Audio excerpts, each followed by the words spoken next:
I started playing the violin when I was 3 years old because my brother, he played the violin and I grew up in a musical household. So I just initially only liked music, classical music, because it was really nice.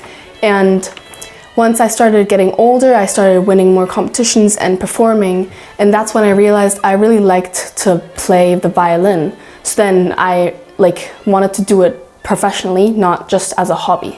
I started playing the violin when I was 9 because my older brother is a musician and he inspired me to start playing too. I always wanted to play the piano, but by the chance I started playing the violin and it turned out to be a good decision. And actually that's my motto, that everything in life happens for a reason. When I was younger I didn't like to practice, but I had wonderful teachers who worked very hard with me and they helped me to enjoy the process and love what I do. Das Geigespielen hilft mir immer sehr, wenn ich großen Stress habe oder Sorgen.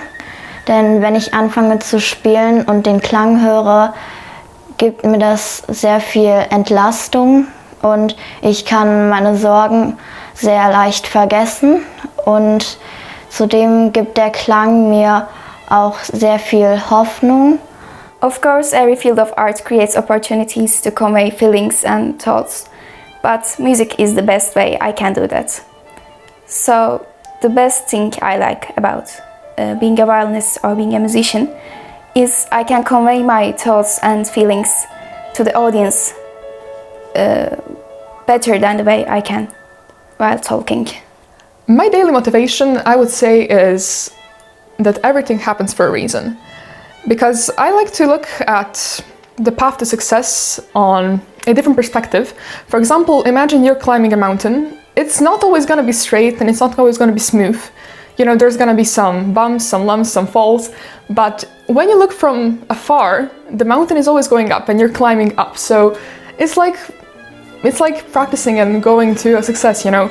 Was mir im Leben, also im Musikleben, viel weitergeholfen hat, also ist ein Sprichwort, was ich bei einer Masterclass, also von Alfred Kragerud gesagt bekommen habe.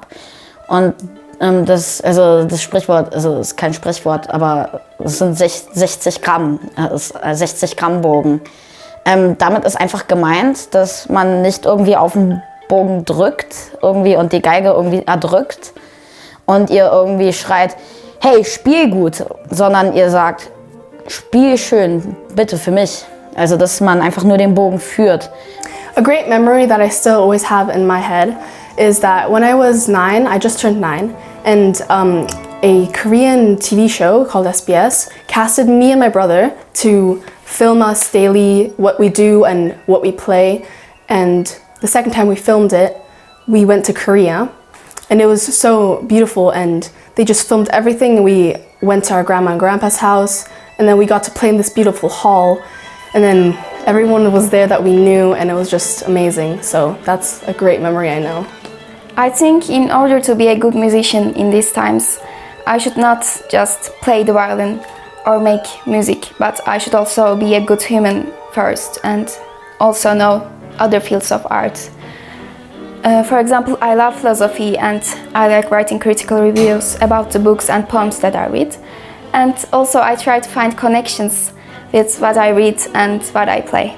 I think that a thing that is really interesting about me is that I actually love to compose.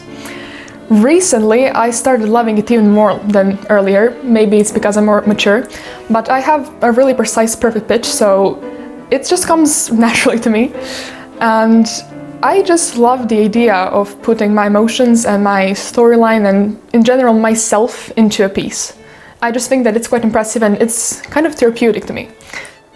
Also natürlich spiele ich auch gerne das Instrument Hörmusik, aber was mich auch sehr interessiert ist das Komponieren. Also ich mache es meistens so, ich setze mich hin oder ab und zu habe ich einfach eine Idee, während ich übe und ich denke, also ich bin sehr vergesslich und ich denke, schnell nicht vergessen, schnell nicht vergessen.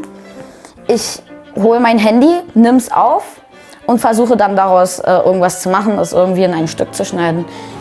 Mein Lieblingskomponist ist Johann Sebastian Bach, weil seine Kompositionen alle eine sehr natürliche Art haben und in seinen Stücken immer sehr viel verborgen ist. Zum Beispiel kann man oft aus einer Melodie ganz viele verschiedene hören, die gleichzeitig ablaufen. Und immer wenn ich mir meine alten Stücke von Bach wieder anhöre, kann ich jedes Mal etwas Neues entdecken. It's always such a pleasure to work with Professor Latica Honda-Rosenberg. She's an amazing violinist and great teacher, and her musical ideas are very close to me. This week I learned how to get bigger and better sound on my instrument with less effort. Mein Bestreben ist es, die Kinder so oder die Studenten so auszubilden, dass sie Solisten sein können, aber eben das dann doch nur ein Teil ist von dessen, was auf sie zukommt im Leben. Und Gott sei Dank, dass Kammermusik ein riesengroßer Bestandteil ist, wie eigentlich dann auch die Violinkonzerte sind. Es ist ja letztendlich dann auch Kammermusik.